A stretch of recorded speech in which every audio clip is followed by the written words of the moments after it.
I got my biggest record that I did, Game Over. Now this is the record that almost didn't happen. So it's funny because I did the beat one day. It was actually, it was 2 beats and I put them together. I was in my basement in Jersey. I put the 2 beats together and it still didn't have the Pac-Man in it. I had bought this record with video game sound effects probably like a year or 2 before that. So I had a crazy record collection that was not organized. So it took me about 3 or 4 hours till I finally found the record with the game sounds on it. Man, I put them game sounds on that beat. I'm in the basement jumping up and down like, wait till the world hears this. So I'm like, okay, boom, this is out of here. I know I got this. So I'm going to meetings every day in the city, playing the beat. Everybody's like, oh yeah, that's cool. Nobody picks the beat. I'm like, how can nobody pick this beat? This beat is ridiculous. They were just acting like, oh no, go to the next. I'm like, okay. So I met Lil Flip coming out of Sony one day. He gave me his phone number, and you know, I called him and called him and called him and called him, and he never answered. He never hit me back. I told him I got this groundbreaking record. He never answered, never called me back. So luckily I knew his A&R, Dino DeValier. Shouts to Dino.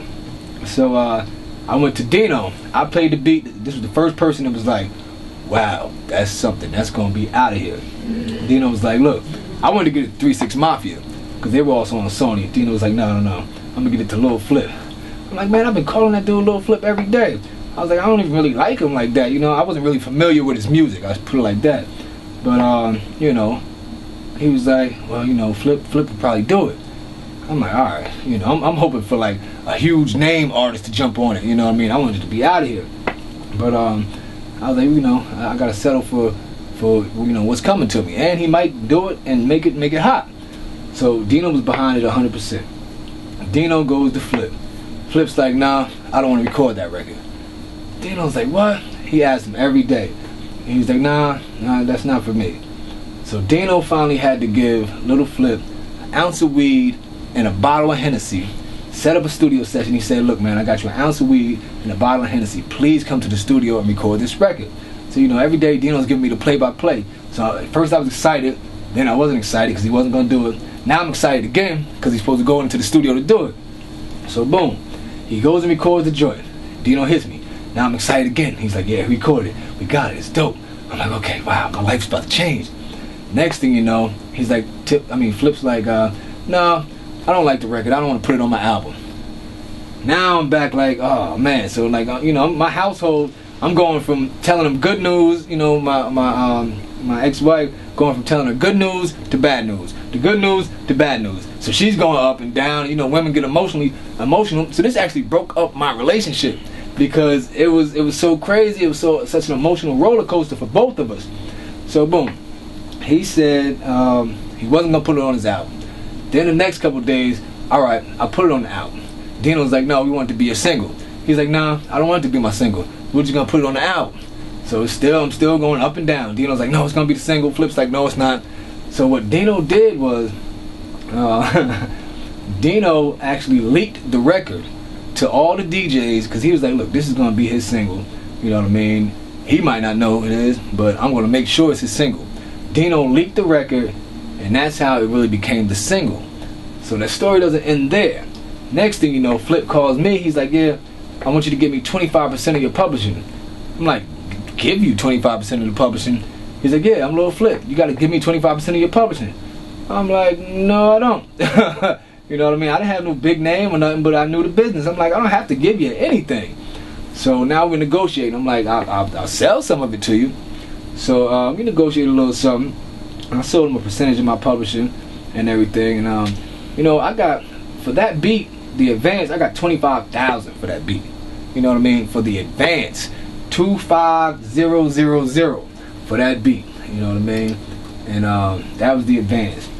So I ended up getting like 75,000 for the beat advance because I sold a percentage of my publishing for 25,000. You know what I mean? So wow, that's amazing. They not doing that these days. So like, before the record even came out, I'm caked up. You know what I mean? And I already had other joints going out there. Yeah, boy, those days need to come back. You know, y'all need to start buying records, man. Stop downloading for free. I mean, support your artists. Support the love of the music. It's only $1. $10 at the most, you know what I mean? I probably got 99 cents in your pocket, you know what I mean? Invest, brothers and sisters, please. You know what I mean? We gotta eat to live to keep creating this good music. Yeah, man, so, you know, this is the life changer though, Game Over. So, now it's on the radio. I'm in Jersey. I got a lot of people in the South. They called me like, yo, your record's playing everywhere. When I walk outside, every car is playing it. I'm like, are you serious? And it wasn't going on like that up in New York. You know what I mean? Now, they were playing on the radio, but it wasn't like it was down here. I came down here and literally, I would get in the car driving. Everywhere I'm hearing Game Over over here, Game Over over there. So, if you know the game, how it works with publishing, you know what I mean? Your record comes out and you start getting paid 6 months later from when the record comes out. So check this out. Now, just so y'all can understand the value of publishing, alright? I didn't even have my whole 50%. And this is before the lawsuit. I didn't even have my whole 50%. But when I got my first royalty check, publishing royalty check for Game Over, it was $180,000.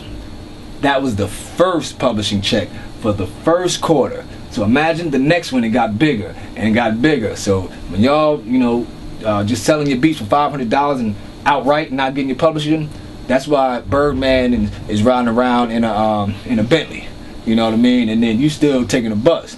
Because he done got you $180,000, probably have $1 million off of your record. You know what I mean? So that's how valuable publishing is. One single can completely change your life. The radio spins, man. It might get on your nerves when you hear a song, you know, 10 times in a row in an hour. But hey, that's how we eat. That's another way we eat. You know what I mean? But if y'all don't buy records, then the record companies will end up folding, and that's what's going on. You know what I mean? So you gotta buy albums, you gotta support your artists and your producers. Word up.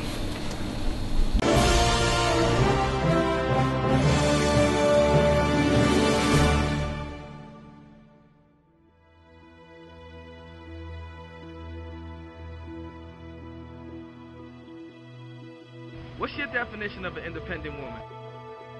Well, to me, an independent woman is somebody who can do battle about himself. Doesn't have to rely on a man. A lot of them have their own businesses.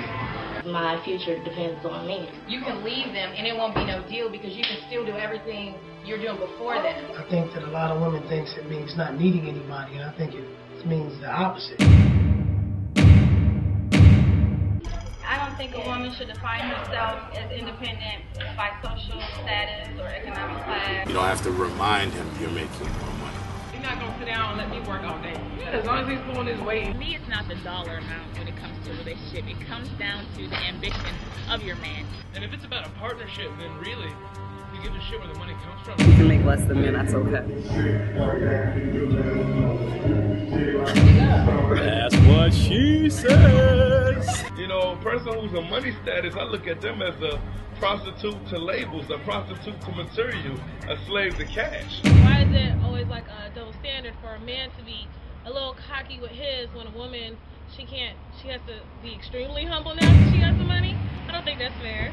So I don't really gravitate towards the whole diva movement. I gravitate towards women. Beyonce is considered a diva and she's definitely an independent woman. If you have an ego, then you must go.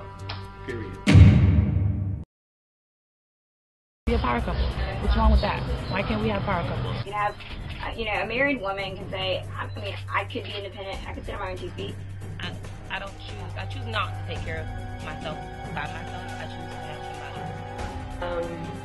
It's not like I feel like I have to have, a man to complete my life.